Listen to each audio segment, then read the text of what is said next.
Et voici que ce même jour, 2 d'entre eux allaient à un village nommé Emmaüs, éloigné de Jérusalem de 60 stades.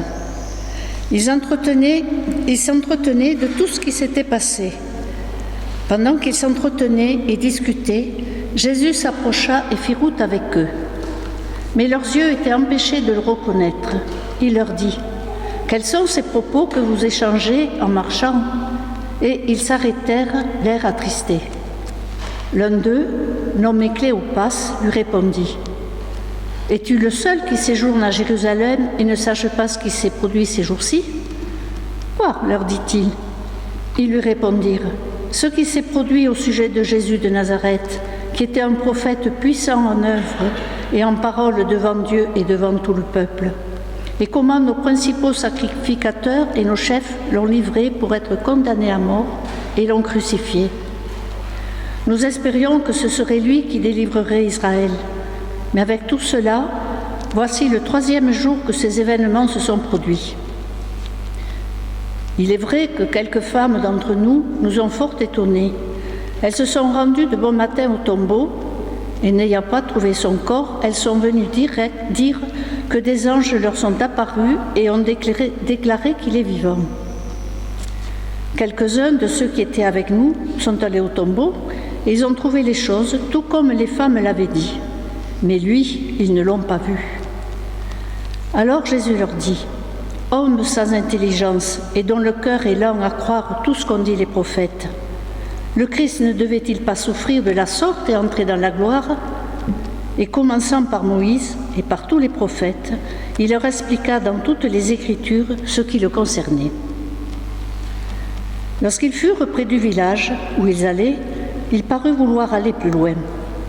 Mais ils le pressèrent en disant : « Reste avec nous, car le soir approche, le jour est déjà sur son déclin. » Il entra pour rester avec eux. Pendant qu'il était à table avec eux, il prit le pain, dit la bénédiction, puis il le rompit et le leur donna. Alors leurs yeux s'ouvrirent et ils le reconnurent, mais il disparut de devant eux. Et ils se dirent l'un à l'autre : « Notre cœur ne brûlait-il pas au-dedans de nous lorsqu'il nous parlait en chemin, nous expliquant les Écritures ?»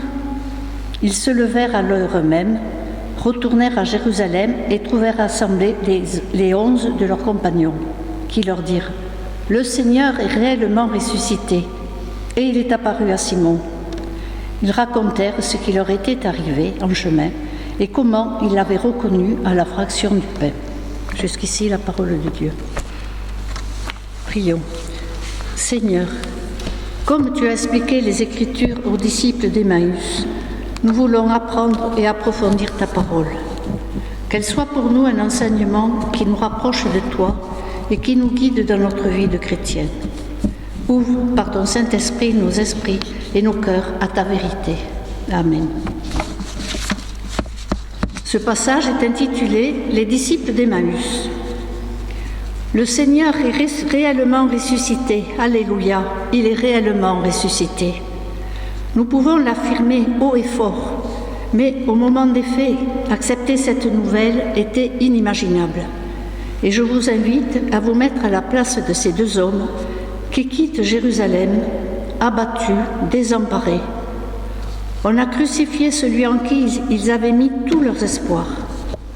Imaginez leur conversation.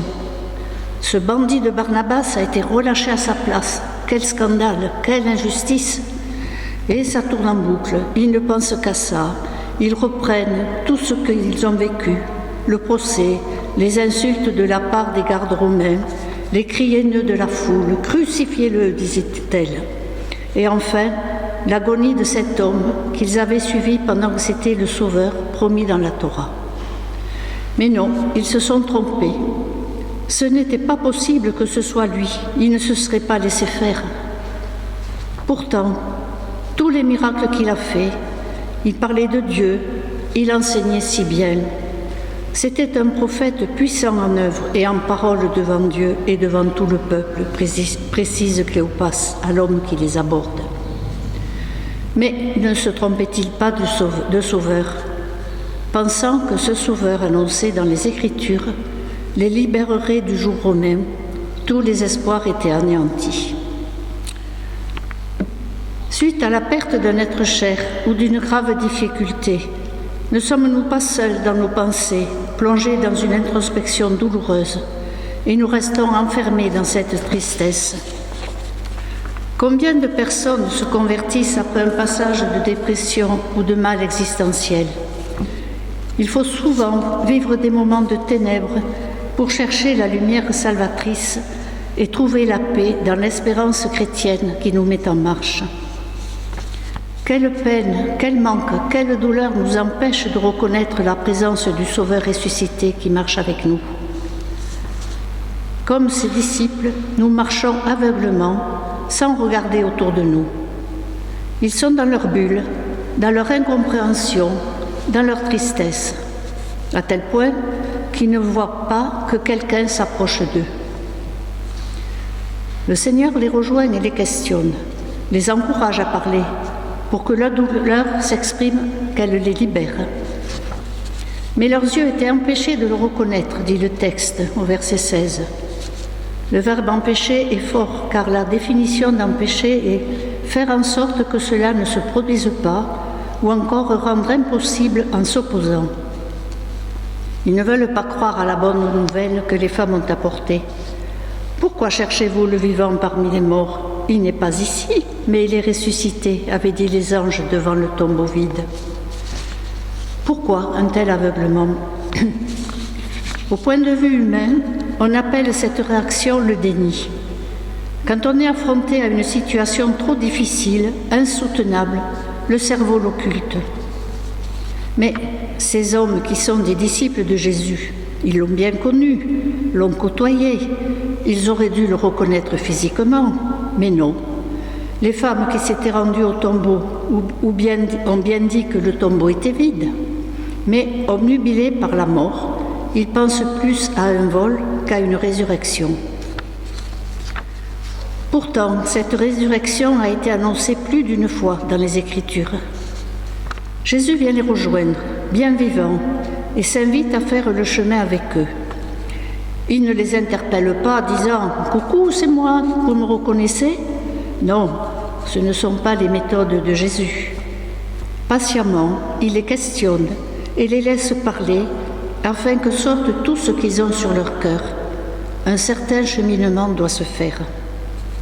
En effet, encouragés par cet inconnu qui s'intéresse à leur histoire, les deux pèlerins racontent tout le déroulement de ces terribles jours, cause de leur désespoir. L'arrestation, le procès, la mort, le tombeau vide. Et ils arrivent à cette triste conclusion.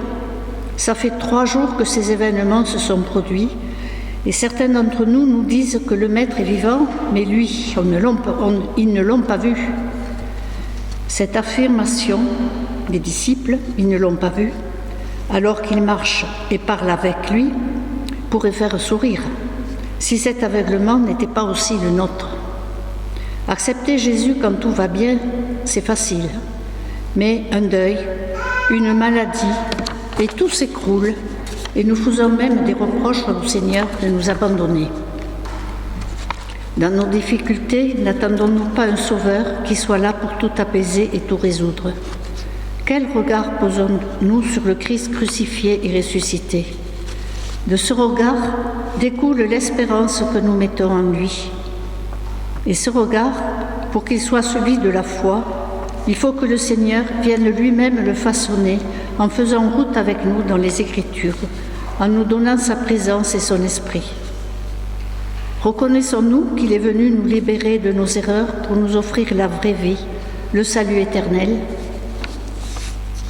Si Jésus est là pour nous accompagner sur notre chemin, c'est pour nous guider, nous fortifier, nous encourager et nous conduire à la vraie vie, malgré les aléas de la route. On ne peut que penser aux apôtres qui ont connu le martyre, ou aux chrétiens persécutés qui demeurent fermes dans leur foi, portés par la présence de Dieu à leur côté. Après avoir écouté patiemment les disciples, Jésus prend la parole pour éclairer leur jugement et les ramener à la réalité. Homme sans intelligence et dont le cœur est lent à croire tout ce qu'ont dit les prophètes, dit-il au verset 25. Leur reprochant leur manque de foi, il leur fait alors un enseignement complet en leur rappelant les Écritures, depuis Moïse jusqu'aux prophètes, pour les aider à comprendre pourquoi il fallait que le Sauveur meure et qu'il revienne à la vie. Il leur rappelle les prophéties, que ce Sauveur qu'ils attendaient serait rejeté, victime comme un agneau sans défense, qu'il viendrait établir le royaume de Dieu, non par la violence des armes, mais par la seule force de l'amour. Mais pour les 2 disciples, rien à faire. Leurs yeux ne s'ouvrent toujours pas. Ils ne sont pas encore prêts à entendre la vérité. Ils restent bloqués sur l'histoire du tombeau vide et ne croient pas au témoignage des femmes. Ils se sont égarés dans leurs réflexions et leurs raisonnements. Pourtant, au fur et à mesure qu'ils avancent sur le chemin, la parole touche inconsciemment leur cœur. Notre cœur ne brûlait-il pas au-dedans de nous lorsqu'ils nous parlaient en chemin et nous expliquaient les Écritures, diront-ils lorsqu'ils auront la révélation? La parole de Dieu a éclairé leurs ténèbres. C'est cette parole qui est la réponse au doute. C'est dans sa parole que Dieu se révèle et nous donne de comprendre qui il est et ce qu'il veut pour le monde. La marche des pèlerins nous montre que connaître le Christ est un véritable cheminement. Et cette marche se poursuit tout au long de notre vie. Parfois nous chutons, ou le trajet est escarpé, difficile, mais parfois nous pouvons aussi nous reposer près d'un cours d'eau paisible et prendre le temps de méditer et ainsi nous rapprocher de notre guide. Alors, nous ne voyons plus la croix comme une infâme injustice et une défaite comme l'ont vu les pèlerins, mais comme une glorieuse victoire. Les marcheurs arrivent à leur destination. C'est la nuit noire, et cette nuit devient le prétexte idéal pour retenir Jésus. Reste avec nous, car le soir approche, le jour est déjà sur son déclin. Les 2 disciples pressent Jésus de rester chez eux. Peut-être parce qu'il est dangereux de voyager seul la nuit, ou plutôt sont-ils intrigués par les paroles de Jésus et souhaitent continuer leur échange. C'est en acceptant cette hospitalité que Jésus, à travers le signe de la fraction du pain, ouvre les yeux de ses hôtes. C'est dans la nuit de leur doute et de leur incompréhension que les marcheurs avaient supplié Jésus de rester. Quand nous ne comprenons pas, quand nous sommes bloqués dans notre foi par une situation, l'Évangile nous exhorte à appeler la présence du Seigneur, la présence du Sauveur qui nourrit notre foi et met fin à notre nuit. À partir du moment où les disciples d'Emmaüs sont éclairés dans leur nuit, la nuit n'est plus un problème. Ils retournent à Jérusalem sans crainte. Lorsque le Christ vient nous éclairer dans notre nuit spirituelle, il chasse les craintes, les peurs profondes qui nous habitent, ce qui nous permet d'aborder la nuit de la vie, la nuit des épreuves, en ayant foi que le Seigneur est avec nous. En conclusion, je dirais qu'il a fallu le temps d'une marche de Jérusalem à Emmaüs, 60 stades, c'est 12 kilomètres à peu près, et le rappel des Écritures pour que les disciples trouvent le vrai Sauveur, la foi. Jésus agit ainsi avec nous dans nos moments d'égarement. Il reste près de nous, attendant que nous l'acceptions. Il respecte toujours notre liberté. Cette marche a été libératrice. Ils avaient quitté Jérusalem sans espoir d'être libérés de l'occupation romaine, fuyant l'oppression en tant que citoyens juifs, et découvrent la vraie liberté, la liberté spirituelle offerte par la mort et la résurrection de ce Dieu qui s'est approché d'eux, pour qu'ils trouvent la vraie vie, une vie d'espérance et de paix. L'invitation à rentrer chez eux, la table, le pain, le geste de la fraction du pain réveille la mémoire des disciples et ils reconnaissent celui qui est le pain de vie, offert pour le salut du monde, le pain rompu au calvaire pour tous les hommes. Alors, le brasier qu'ils ressentaient en eux s'enflamme, leurs yeux s'ouvrent. On découvre les pas de Dieu dans chaque homme. Il frappe à chaque porte. L'entendez-vous ? C'est la parole de Jésus qui se fait notre compagnon de route. Écoutons la route qui nous appelle. Faisons nôtre aujourd'hui la prière des routiers scouts. Seigneur Jésus, qui t'offrait à nous comme la route vivante, tout irradiée par la lumière d'en haut, daigne te joindre à nous sur le chemin de la vie, comme tu l'as fait jadis sur le chemin des routiers d'Emmaüs. Et nous allons chanter comme un souffle fragile.